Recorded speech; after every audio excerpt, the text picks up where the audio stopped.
Panchakarma treatment जी आहे, ज्याच्यामध्ये वेगवेगळ्या दोषांसाठी जी आपण पंचकर्म उपचार पद्धती करतो, ते सगळ्या उपचार पद्धतीचा इथे आपल्याला गर्भाशयगत दोष जे वाढलेले आहेत ते कमी करण्यासाठी निश्चित मदत मिळते, ज्याच्यामध्ये वमन, विरेचन, बस्ती, नस्य, रक्तमोक्षण आणि त्याचबरोबर जी स्पेशलाइज ट्रीटमेंट गर्भाशयगत दोष कमी करण्यासाठी आली आहे ती म्हणजे उत्तर बस्ती.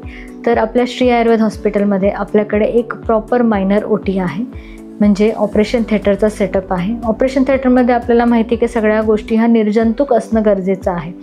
तर तिथे जशा पद्धतीने ऑपरेशनच्या आधी ड्रम लावला जातो, सगळे इन्स्ट्रुमेंट्स निर्जंतुक केले जातात, तसेच आपल्याकडे सुद्धा आपल्या हॉस्पिटलमध्ये हा जो उत्तर बस्तीसाठी लावलेला ड्रम आहे तो प्रॉपर निर्जंतुक करून प्रॉपर स्टराईल कंडिशन्समध्ये सगळ्या गोष्टी घेतल्या जातात. अगदी आपलं जे द्रव्य आपण वापरणार आहे ते सुद्धा आपण स्टराईल करून वापरत असतो. तर अशी ही जी उत्तर बस्ती ट्रीटमेंट आहे ही निश्चित स्त्रियांसाठी वरदान आहे, कारण त्यामुळे हे जे होणारी लक्षणं आहेत किंवा ह्या दोषामुळे जी स्त्रियांना ज्या गोष्टींना सामोरं जावं लागतं, ज्याच्यामध्ये पाळीच्या तक्रारी आहेत, त्यावर फायब्रॉइडसारखे आजार आहेत किंवा एंडोमेट्रायसिससारखे आजार आहेत, ॲडेनोमायोसिससारखे जे आजार आहेत ते निश्चित आपल्याला इथे बरे करता येतात.